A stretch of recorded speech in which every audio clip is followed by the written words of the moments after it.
Nous avons ici formule 7. Alors d'abord le chiffre 7 spirituellement. Toujours parce que le chiffre 7 parle dans les deux volets. Volet spirituellement 7, 7, 7, 7. Formule 7. Quand vous avez dit formule 7, normalement les gens pensent que formule 7 et à le coup là aussi chiffre 7. En réalité, il y a d'autres 7 qui est en dessous. Parce que jamais on peut avoir le formule si on a seulement un seul chiffre. Et Sengeli et ça, le triplage, il y a tous le même chiffre. Peut-être que son nombre, il y a un comme il faut. Formule, en réalité, c'était 7, 7, 7.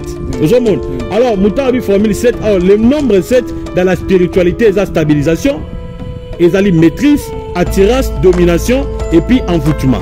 Cela veut dire, tant que tu as vu formule 7, ça veut dire que Azali quoi invoquer que Batou Bazala hypnotisé, Batou Bazala envoûté, Batou Balinga et loko ya lingi, et puis à maîtriser l'esprit à Batou Nyonso. Ça veut dire que Bino Nyonso a tenu une barre d'esprit. Ça veut dire que vous maîtrisez tout. Moutako boye loko ya sala azati. Bino tout boko lingango, Bino tout boko ndimango, ba na ba compte, na ba pauvre, na ba chrétien, na ba nani, Bino tout. Donc, et ça le moto a neutralisé Botikali qui dit il y a une formule, cela veut dire neutraliser Binogne sur votre équilibre. Donc, vous vous concentrez dans la loko ya ça.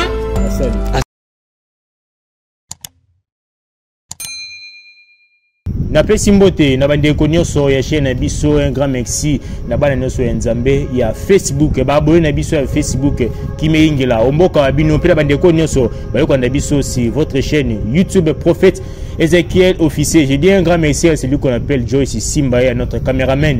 Les autres Bénini, tout le bel au Italie découverte mais si la spiritualité est toujours c'est que les batami n'a pas chiffre tout le monde a logo la 1 la spiritualité et joue à Carole ni logo la 2 3 4 5 6 qui n'en a 7 bement et dali tel mais belé to ko sosolengo lelo parce que eli penza c'est que les bongo si mapeto ko lobela mai kako to monaka mayo to monaka bande on a biso yakina ba mai régie des eaux ba mai nyoso to monaka et joue à Carole nini na spiritualité mosala ngo nini be fe nango sala ka nini moto ko sala ngo pe sima aka mata résultat nini to ko sosolengo na bilia mo ko lelo ko senga na bino kaka bo s'abonner rapidement wana déjà to komi na chiffre 3 tozo ba pe le chiffre 3 ngola sa nini pour na biso pe to komi déjà na chiffre 3.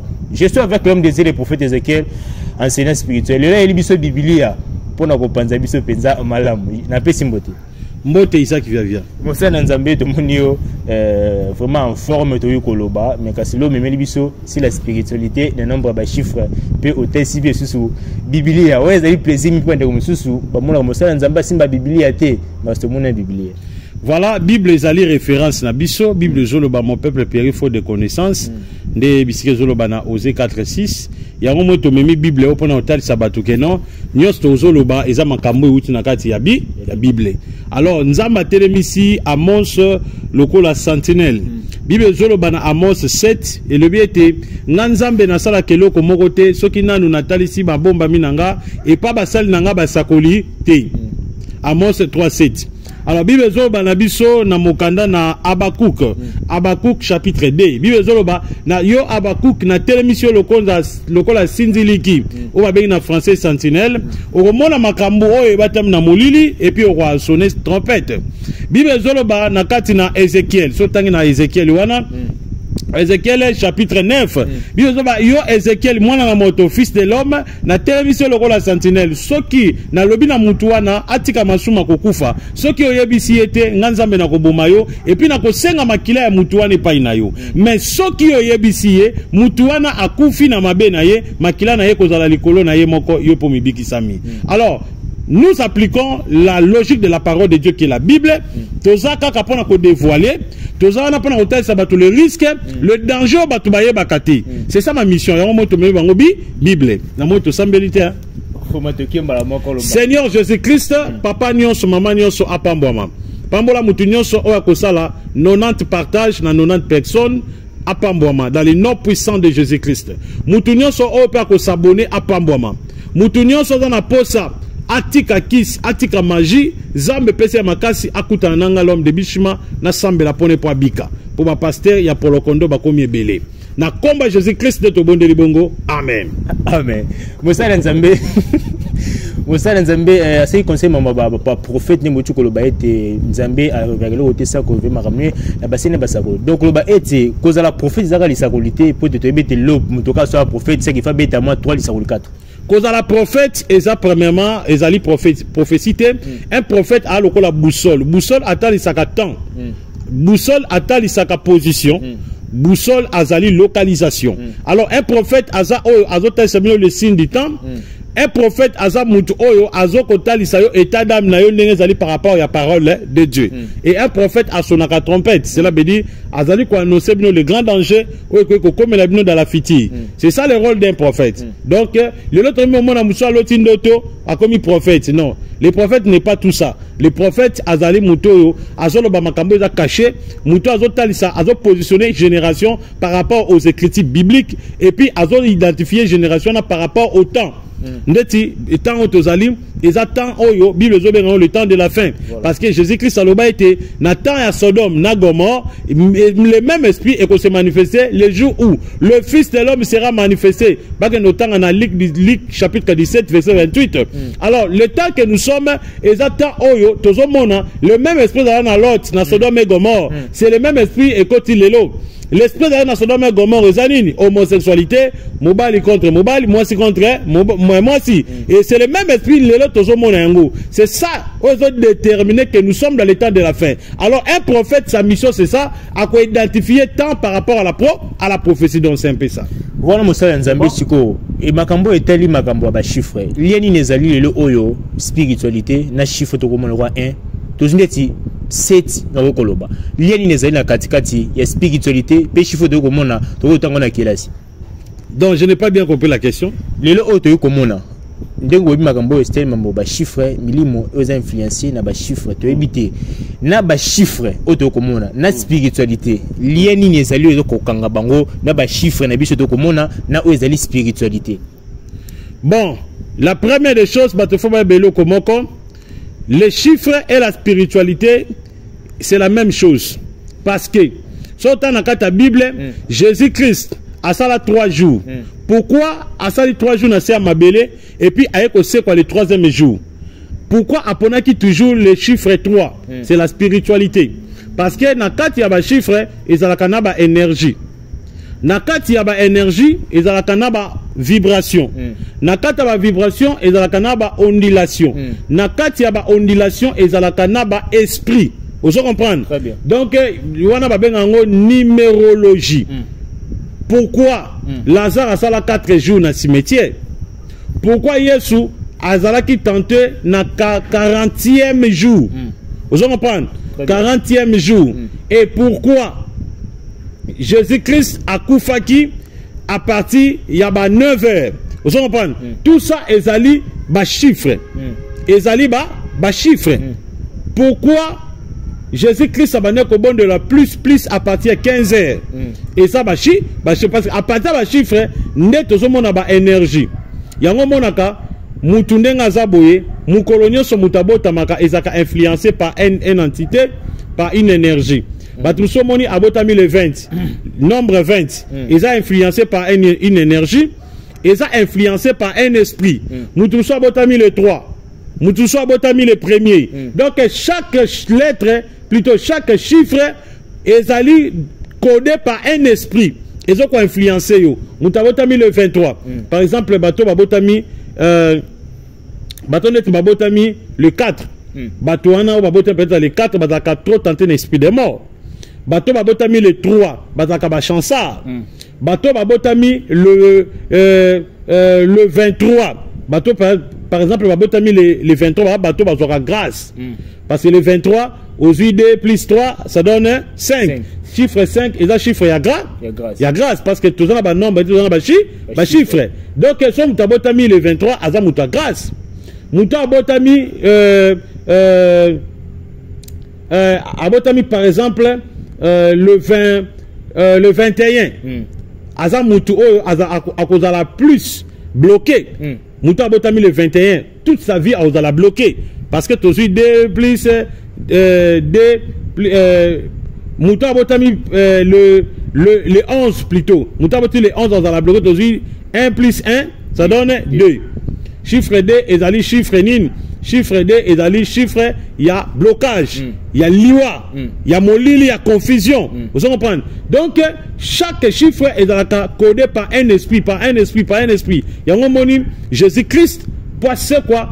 Pour humanité nous sommes à victoire. Et Sengeli a c'est quoi? Le troisième jour. Pour tester pouvoir naïe et Sengeli nombre 40, chiffre 4 et c'est manifesté. Vous comprenez? 4 plus 0 ça donne 4. Le chiffre 4 c'est la tentation. Donc chaque chiffre est allé derrière ça il y a un esprit. Il y a un autre lelo oyo bako yebisayo kota jeune il y a 2 jours, kota jeune il y a 3 jours, kota jeune il y a 40 jours. Moutou on appelle sur jeune et c'est expliquer bino pourquoi à cause jeune bino pendant tel nombre et c'est expliquer bino. Donc c'est un peu ça.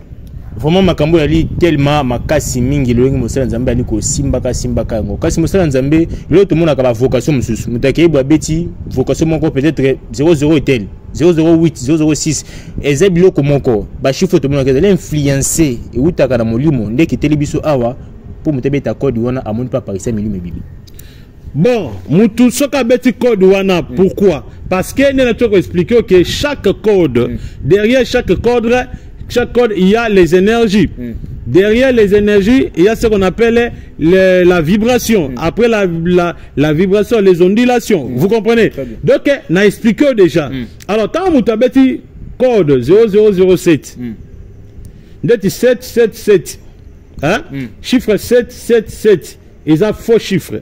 555, 555, et ça. Donc 555 ce sont des nombres, non? Très bien. 555 ils ont un nombre. Mais ils ont un chiffre.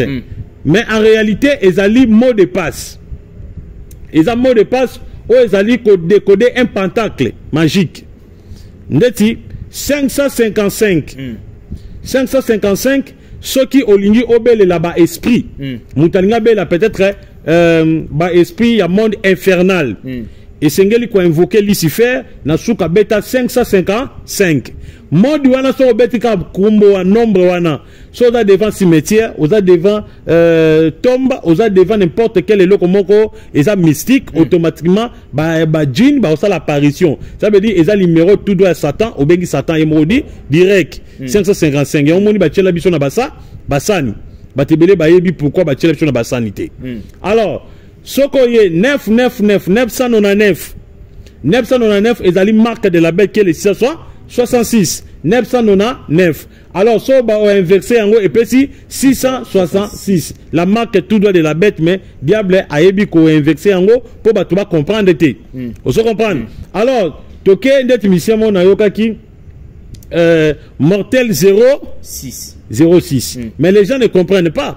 Mortel 06 et c'est un pentacle. Et un pentacle, mais pentacle, il est codé par un nombre. Ça veut dire qu'il y a un mot de passe pour dans le monde de Baphomet. Baphomet est la première statue à Lucifer. Représentation à Lucifer. Pour mouta joa blupemba, succès, mongo, beauté, batuba lingayo, ayaka na sous forme ya Baphomet. Moutou na yebo ezaka ya taba. Nama seke zoto boezeza ya nyama et puis makolo ya mutu. On va bien ka Baphomet. Donc mutu a taba c'est une puissance, taba dans l'animal, l'animal c'est la prophétie ezali puissance. Mais tout le monde peut mutu taba na clip moko pe boya ba gère ka ya nini on ba. Kasi yango na kasi Baphomet non. Ezali eza représentatif ya diable yemoko.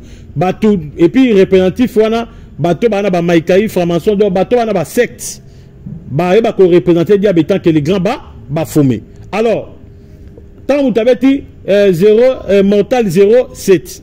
06, c'est un pentacle. Tant vous avez dit 06, toujours 0, virgule, toujours 6.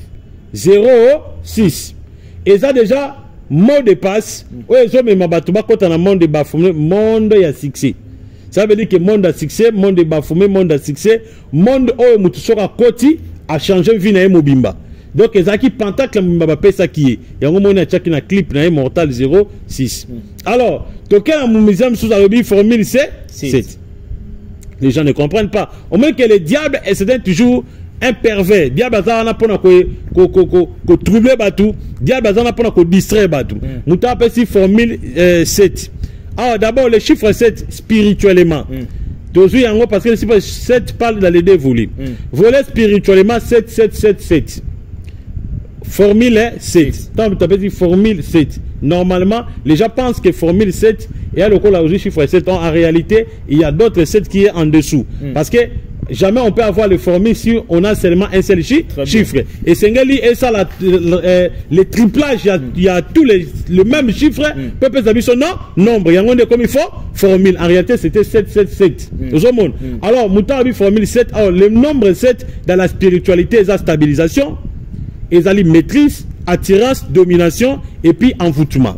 Cela veut dire, tant que tu as formule 7, ça veut dire que Azali quoi invoqué, que Batouba la hypnotisé, Batouba la envoûté, Batou, Balinga et loko ya lingi, et puis à maîtriser l'esprit à Batunyo, nyonso. Ça veut dire que bino nyonso a tchemino barre d'esprit. Ça veut dire que vous maîtrisez tout. Moutako boye loko ya sala azati. Bino tout boko lingango, bino tout boko ndimango, ba na ba konti, na ba pauvre, na ba chrétien, na ba nani, bino tout. Donc, et c'est le quoi à neutraliser le tikali qui dit il y a bien la formule cela veut dire bah neutraliser bino sur le tikali qui dit bah donc boza concentrer kana eloko ya ça asali bino tout boko bino tout même sur une heure ça nini robina yango moni ba clip wana tango bimaki mutu no sabina ki même ba ennemi na ye o ngana za mutu ki ngandi ba yemba ki nzembo wana lelo pe yango zo binisa mokili parce que ba doso baza ki di ba na ba pasteur ba binango oui ba pasteur ba binango donc cela veut dire que ba maîtriser ba tout donc bino tout et ça le kola formule 7 au moins ba tchaka stop de formule 7 ya le kola bongo donc formule 7 ça veut dire que do ba neutraliser bino hotel le kola ba zoba. Bino tout vous a focalisé vers lui. Vous a focalisé vers la chose qu'il est en train de faire. Donc, à ça, l'icône a bien dominé, succès, maîtrise, makambutu. Donc, à ce gérer, ils allaient achèvement, il y a makambunyo, nyonso, nzamba sala mokili. Premier jour, 7e jour, on est assis. On a côté qui bonzambe, on a achèvement. Mais côté positivité, négativité diabolique, il y a maîtrise, domination. Et puis, pouvoir, et puis beauté, attirance, cela veut dire il est en train d'achever, il est en train de vous neutraliser. Ça veut dire à neutraliser Binou. Il y a une formule 7.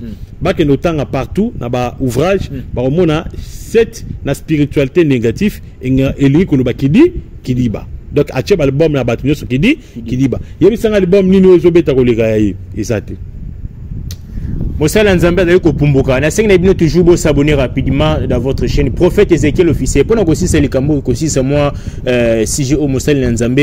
Et ce qui était motozana no initié le au moment où qui Nzambe ko beta mo ba code number 66 0 ka mo pa mabezo 0 ki ngani ko beta ba fort ba chiffre. Est-ce que vous avez une influence à la peu à mon apparition ou c'est là au moins peut bloquer? Oui. Ndeti toto beta ndeti na tolo ba code mo quoi. 555, automatiquement j'ai senti qu'il y a quelque chose dans le domaine spirituel et ningani. Et donc le diable accompagne non benga ma ebi kinga na bomande. Vous comprenez? Donc mutulelo ce qui azoloba azo prononcer makambo. Yamo lelo ba via batezo beba. Mutazo prononcer likambo ayebi tinelo ko azo prononcer te sa vie sera bafouée, sa vie sera détruite. Mutwana ko beba ndeti otemi devant cimetière bi 555, n'a pas invoqué mon limo awa automatiquement tu as un problème.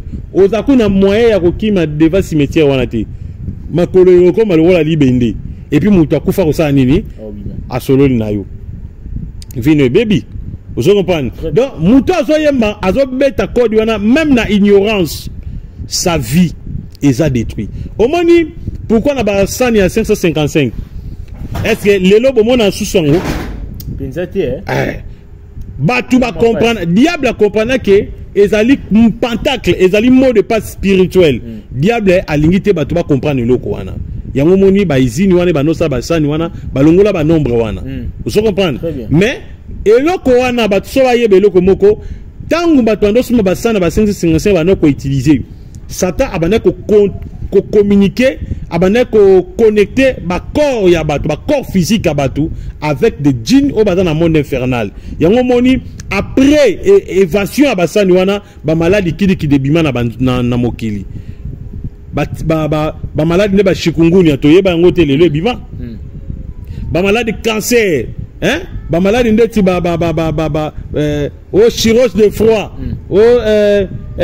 azana hépatite B ba maladie wana po ba senga eza basana lelo te après ba ko consommer ba biloko na basani wana ba mabe ba maladie bondoki makamba bondoki comme na mokili c'est à partir ya wana parce que ezali dans 555 ezali code principal ya yemoko le gars bafomé Lucifer donc so betango bengi mo bosololi 666 ezali marque eza marque ça veut dire que pour comment initier il faut za nango alors mortel 06 mortel 06 ezali pentacle ozo ko permettre yo okota na kati ya monde ya bafomé ça veut dire que monde à succès monde à mbongo monde ni ça veut dire bazo ko inviter bino bo koti ça veut dire bo admirer bango bo admirer eloko bango bazo ça bon ça là donc comme na monde mais ozo ko admirer o ya zanango alors formule 7 ezali atiki album na biso bino no so kidi ba ça veut dire bino tout allez stop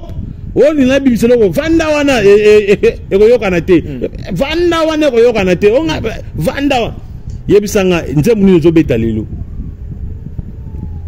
to bombi donc c'est un peu ça Moussa Nzambo ba mama ba âge ya batu lelo oza mo le komoko important pe bande Rwanda biso lelo omtana 20 ans au kakire BPCD peut-être obi kezali ya minyo ko ya souffrance a comme 21 et comme 3 donc au fur et à mesure mutu ba âge nezo mataka au mona ete soko bani ko sangisa bani ko additionner ngo et misaba chiffre moko msusu ko ya bonnet ya souffrance ya boy na boy et bongo sika mutu ko sala ndeni lelo osoka zaki na chiffre bonnet a combien mabe azongi ya bonnet a sala comment non j'avais calculé par rapport ba date de naissance voilà ba date de naissance non ba date zoko est varié non date de naissance cela veut dire que so botama le 23 et mon colonel dans le 20 le 23 wana est significatif et pe sa grâce donc ça par rapport à HT là par rapport à mon colo date mon colo yo botama donc mon colo yo botama so botama le D on est dans influence style lelo mais on termine à 50 ans alors mutu et là balinga sala et sengeli d'abord il faut battre belo komoko il y a trois sortes de prières il y a la prière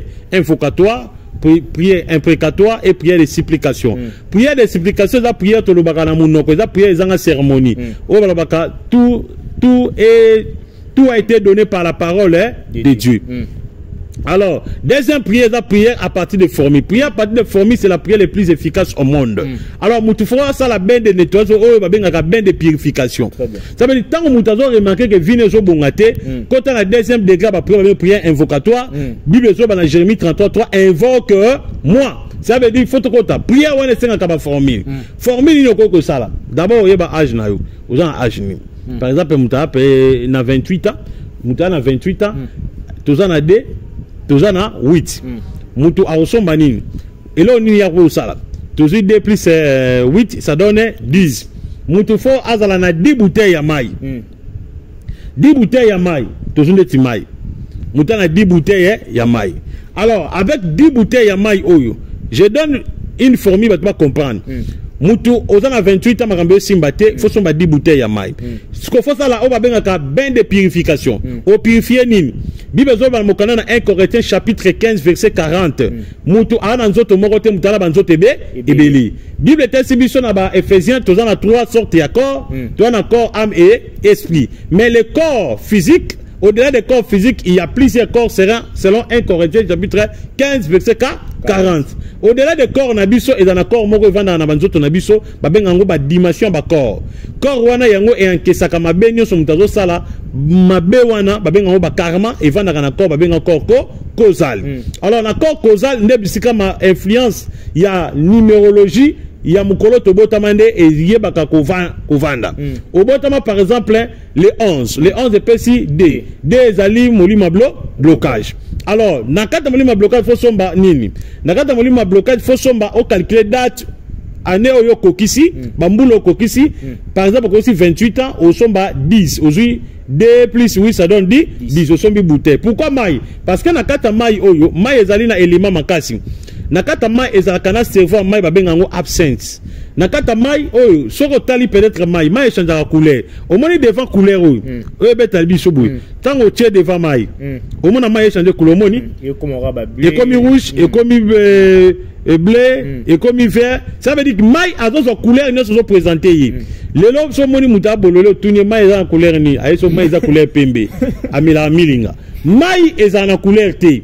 mai ezora couleur nyo otie couleur a mwindu liboso ekomi mwindu ça veut dire à partir à mai ça change tu prends de l'eau au sali déclaration au lobby aux anango posa ka mai pamba bouteille moko au lobby aux anango posa il faut esengelo tangela ngo pisom mona na olobango ate bato babenganga na numéro ezawana plus 243 97 76 24 454 ou bien au une église na avenue Banzambo ma numéro 4 commune à Mongafula chaque dimanche à partir à 8h na pesio formule 100% Jésus-Christ. Autant que pisom, autant que combat Jésus-Christ selon nombre d'âge na you. Il faut tangi après okozwa mai o bouteille ya mai o zumoko selon nombre ndenge ko pese la yo o zumai o ko sana ngonini bat faut ko ba comprendre ni ko sala. Il faut fungula yango o tie munoko na kata bouchon o lobi o zana ngopo pour ça. Oyo ko loba yango mai ko zape attitude wa. Wana. Ça veut dire solo bina comme mobola devant mai comme mobola yango moneza de conseiller mutu so za na kanda ko mela mai et solo meli mai na sa kanda et comme malédiction parce que mai akozaka attitude ya vie na yo soko za na ba souci ko mela mai te o nga makambo simba to baniko yima nga vie na nga compliqué nzambe posa simba ta kisi ana baye nango Yesu ba peso mai o meli viebe et baby éviter soko za passi Luka avant mais la maïs ala na ese c'est on peut exprimer énergie à kondima na na iloko te na na nzala mais na ndimi question na meli mayo makambo simba o lobi malobo yo ke sengo yo ki fois so meli mai ya kolandaka o yo lobi tanga koti na kata nzoto akomi puissance automatiquement cerveau ya mai ako influencer nzoto na yo o mona aura na yo corps o ezaka na 4 corps koza ne kozala nettoyer o babenga ka purification intérieure wana purification sokolate mais intérieur ya komela ozuka mai o sali déclaration o lobby ali o dégager énergie ya kondima o meli mai oyo dès ko meli yango bobola nyonso zaki na nzoto ne nini esili oh envoûtement malchance c'est nini esili ka parti ya mai ce qui toke pona ko sokola wana na pesa formule mususu donc à partir ya mai donc ndeto zaboye nyonso oyo tolobaka nyonso tosalaka eza parti ya mai bandeko boza na posa ya formule wana bobengi biso ou bien boye une église 100% Jésus-Christ au pesio. Pourquoi Jésus-Christ a big sabat na ba mai ndeti ya Basiloé Jourdain Jérusalem ndeto tolobaboye na zana ba mai yeutaki Israël ya Basiloé Maya Jourdain, Maya Jérusalem, oh azana posa na yango. Asala ben de purification 100% Jésus-Christ.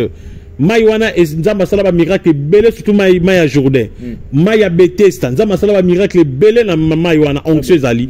Oye ba pesio osali purification sokol. Au lieu que aussi mbakisi yaka Jésus-Christ azan na ba miracle na ye, azan na ba formule na ye, osali longo sokol on sa pour ça bonzambe makambo simbi. Oh et comment puis na Bible Géasi asokola Naaman prophète Elisa sokola Naaman Namai azaki na botutu bi azaki na botutu te azaki na botutu abelelaki komba yawe te mais adinisi na abia dinda combien de fois 7 fois chiffre c'est 7 achèvement asali yango akomi purifier alors mai ebikisaka soza na posa nango oye topesio mai ya Jourdain ou bien bengi biso tuni prix nango topesio donc c'est un peu ça. Voilà, tokomi penza na suka ya bilile moko lelo ezali mosala nzambe wa présenter biso ezali mai. Pona ko kamata yango okotala bobeli na ngamba mosala nzambe numéro na ezali wana plus 243 97 76 24 404 mosala nzambe le babina na suka pona bandi waso bandi biso o ba pe na souci lelo oyo makamna na bango esimba.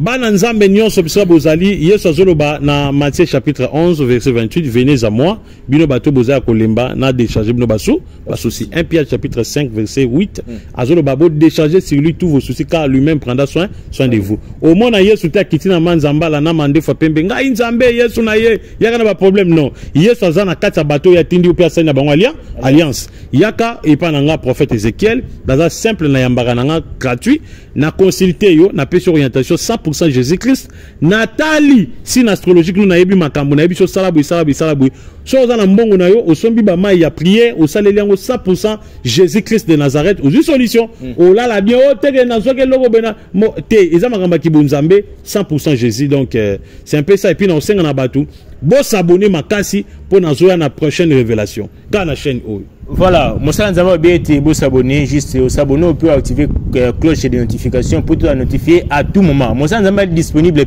na TikTok pour na kokamataye au BT juste prophète Ézéchiel 11. Au kozoye à chaque fois à ça kabandire qui peut ba live qu'on appelle des volaka. Na bosani mutu moko na pesi mbote pa ya maman Chantal, maman Chantal depuis Suisse, wana patron Nzamba pambola yo mwasi kitoko. Maman Chantal depuis Suisse, kalata roya na ba mboko yo. Pona makambo ya kibonzambe na pesi mbote na mama Liliane depuis Paris na pesi mbote na Joyce wana moyembe monene technicien makasi Nzamba pambolo depuis États-Unis moi sikitoko na pesi mbote na mama Julie ma femme na pesi mbote na bana nga nyonso balinga biso bishi mama pepe binene bo s'abonner.